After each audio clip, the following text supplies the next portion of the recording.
I am going to tell you a story about some small animal. I wonder which kind you would best like to hear about.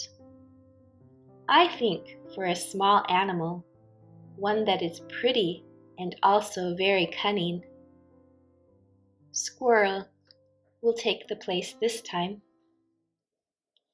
The squirrel has a long body, and its head is almost round, with very small ears. I suppose many of you have heard about squirrels cracking nuts. They crack them with their 4 front teeth, 2 above and 2 below, close together.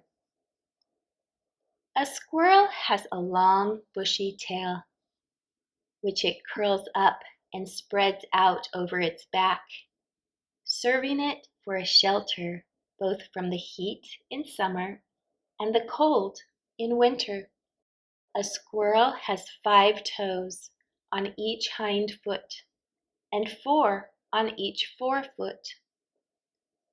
They build their nests in the trunks of hollow trees.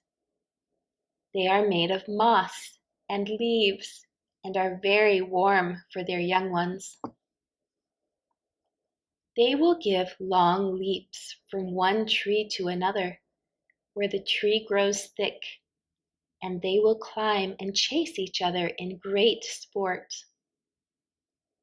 When a squirrel is frightened, it will make a little squeaking noise, and its sharp black eyes fairly twinkle.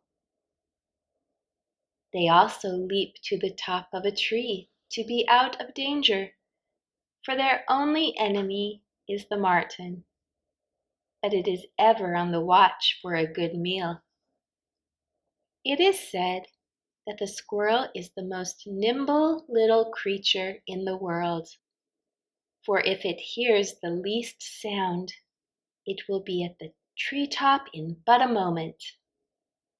Squirrels are wise, too, for they lay up stores of nuts, grain, and seeds for cold or rainy days, and never touch them, except when no fresh food is to be found. They make their storehouses in the ground and live there during the winter. A lady had a pet squirrel that would eat pie, cake, candy, fruits, and almost every kind of vegetable.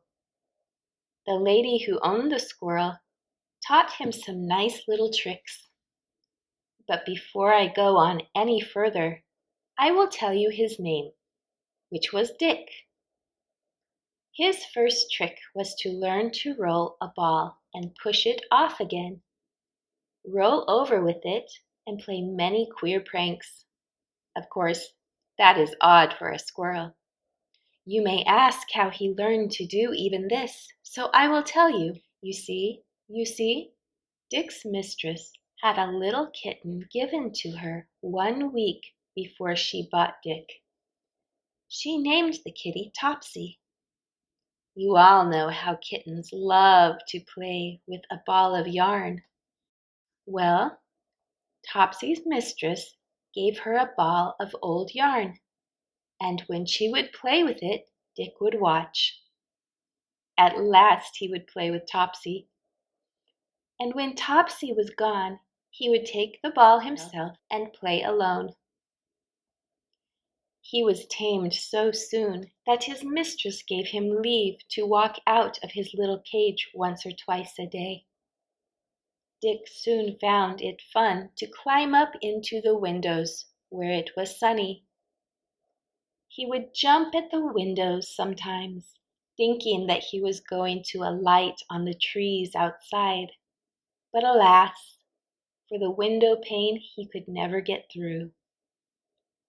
One day his mistress was in an old shed just by the house. She fancied she heard a little noise. She listened, and after a short search, found 4 little kittens. The mother, however, was not there. Next day she went there, and they were still alone and looked very hungry. She decided that some dog had killed the mother or that something had happened to her. So she, being a very kind lady, took pity on them and had them brought into the kitchen, where it was warm and safe from dogs and other enemies. It was not an hour before Dick found the kittens. He laid down in the box with them and never hurt them in the least.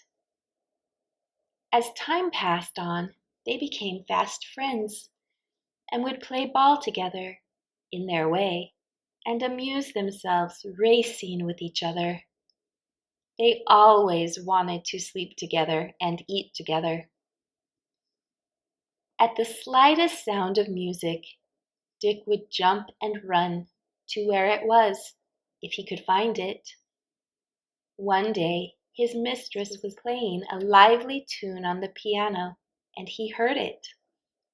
He ran from one room to another, at last to the parlor, where he found his mistress playing.